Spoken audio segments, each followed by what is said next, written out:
Good morning class 12 subject maths में आपका सारणी चैप्टर चल रहा था, जिसमें आपकी एक्सरसाइज 4.2 थी, जिसके क्वेश्चंस के सॉल्यूशन आपने किए।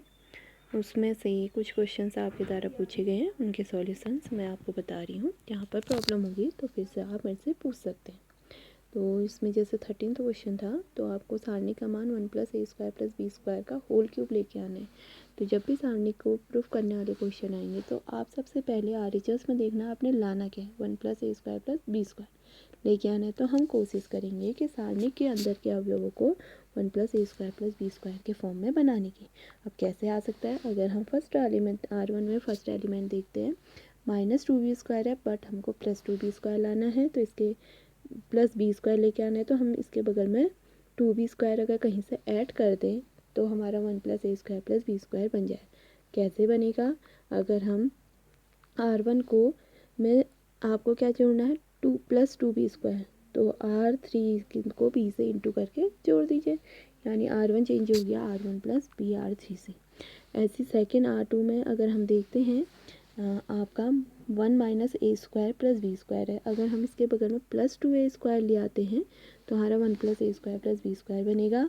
तो +2a² कब आएगा, जब हम R2 को चेंज कर देंगे R2 - AR3 से। तो ये दो ऑपरेशन आप एक साथ यूज़ कर रहे हैं। अब इसी में आप इन्हीं को कॉलम के सापेक्ष भी कर सकते थे।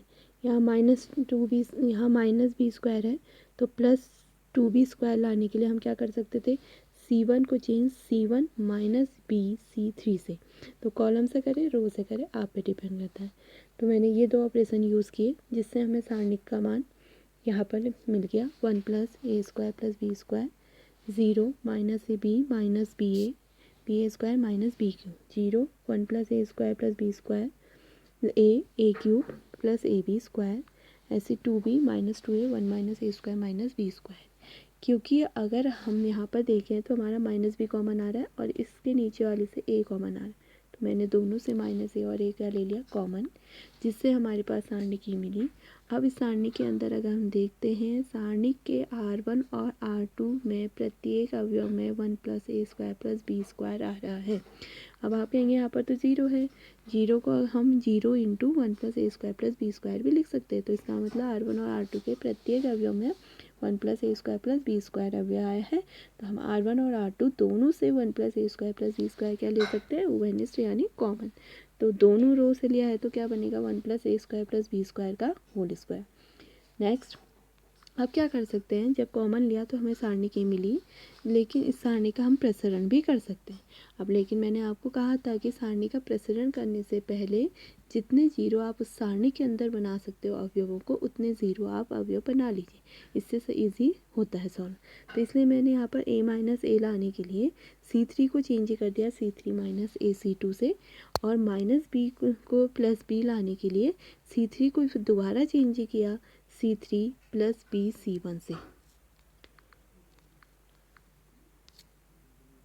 तो पहले हमने C3 - a C1 किया, जिससे हमारे पास सारणी की मिली। फिर हमने C3 को चेंज किया C3 + b C1, जिससे हमारे पास फिर यहाँ 2 0 बने। तो अगर आप R1 के अवयवों को देखते हैं, उसमें 2 अवयव 0 हैं और पहला अवयव A1 है। तो मैंने यहाँ पर R1 के सापेक्ष क्या कर दिया, प्रसरण करने से हमारे पास यहाँ से ये रो और ये कॉलम और रो क्या हो जाएंगे, हट जाएंगे। तो 1 से इसको इंटू करेंगे, -0 ही बन जाएगा। तो क्या बनेगा, 1 + a² + b², जिससे हमारे पास क्या बन गया, 1 + a² + b² का होल क्यूब, जो कि RHS के इक्वल है। नेक्स्ट क्वेश्चन पूछा गया था आपके द्वारा 15, जिसमें आपसे कहा गया है कि हमारे पास एक वर्ग अवयव 3 × 3 कोटि का, तो डिटर्मिनेंट के का मान क्या होगा। तो हमने इसके लिए एक एग्जाम्पल ले लिया, एक 3 × 3 कोटि का एक अवयव ले लिया मैंने। तो डिटर्मिनेंट ए का मतलब हो गया अवयव के चिन्ह को डिटर्मिनेंट के फॉर्म में लिखना, बस ये हो गया। फिर उसी के बाद के ए निकालने के लिए मैंने आपसे अवयव चैप्टर में सिखाया था कि जब हम किसी भी अवयव को किसी अचर राशि से गुणा करते हैं तो उसका प्रत्येक अवयव उससे गुणा हो जाता है। तो हमने देखा यहाँ पर के है, मैंने प्रत्येक अवयव को के से इंटू कर दिया, क्योंकि हमने डिटर्मिनेंट के का मान निकालना था, तो दोनों तरफ डिटर्मिनेंट के साइन यूज़ करें। अब अगर देखते हैं R1 R2 R3 में प्रत्येक अवयव में के है, या हम कह सकते हैं C1 C2 C3 के प्रत्येक अवयवों के हैं। तो आप C1 C2 C3 या R1 R2 R3 से के क्या ले लेंगे, कॉमन लेंगे, दोनों में से किसी एक से। ये नहीं कि आपने C1 C2 C3 और R1 R2 R3 छः बार 6 कॉमन लिए तो गलत होगा। R1 से लीजिए या C1, वो आपकी मर्जी। तो मैंने यहाँ पर R1 R2 R3 से के कॉमन, क्योंकि हम 3 से कॉमन ले रहे तो क्या बनेगा, के क्यूब। और डिटर्मिनेंट, क्योंकि के कॉमन ले लिया तो अंदर क्या बनेगा, डिटर्मिनेंट ABCDEFGHI। तो ये आपका अभी बताया गया था डिटर्मिनेंट ए का मान है। तो इससे क्या प्रूफ हो गया कि अगर हमारे पास 3 गुणा 3 कोटि का एक वर्ग अवयव है तो उसमें डिटर्मिनेंट के ए का मान के क्यूब ए डिटर्मिनेंट ए के बराबर होगा। अब इसी मेथड से हम ये भी कह सकते हैं कि अगर हमारे पास 3 गुणा 3 कोटि का अवयव था तो डिटर्मिनेंट के ए का मान के क्यूब, जितनी कोटि थी के की पावर उतना ही इंटू डिटर्मिनेंट ए था। तो ऐसे ही अगर n गुणा n कोटि का एक वर्ग अवयव होगा तो डिटर्मिनेंट के ए का मान के की पावर n डिटर्मिनेंट ए के इक्वल होगा। फिर से 16th में ऑप्शन वाला क्वेश्चन है कि कौन सा सही है। तो उसमें से ऑप्शन, क्योंकि स्टार्टिंग में जब सारणिक चैप्टर स्टार्ट हुआ था मैंने आपको उसी समय बताया था कि सारणिक एक वर्ग अवयव का संख्यात्मक मान होता है, तो इसलिए ऑप्शन सी सही है। तो यहाँ तक के क्वेश्चन आपने सॉल्व करने हैं। जिस क्वेश्चन में प्रॉब्लम होती है पूछिए। फिर नेक्स्ट मैं आपका नया इसी में नया स्टार्ट करूँगी उपसारणिक।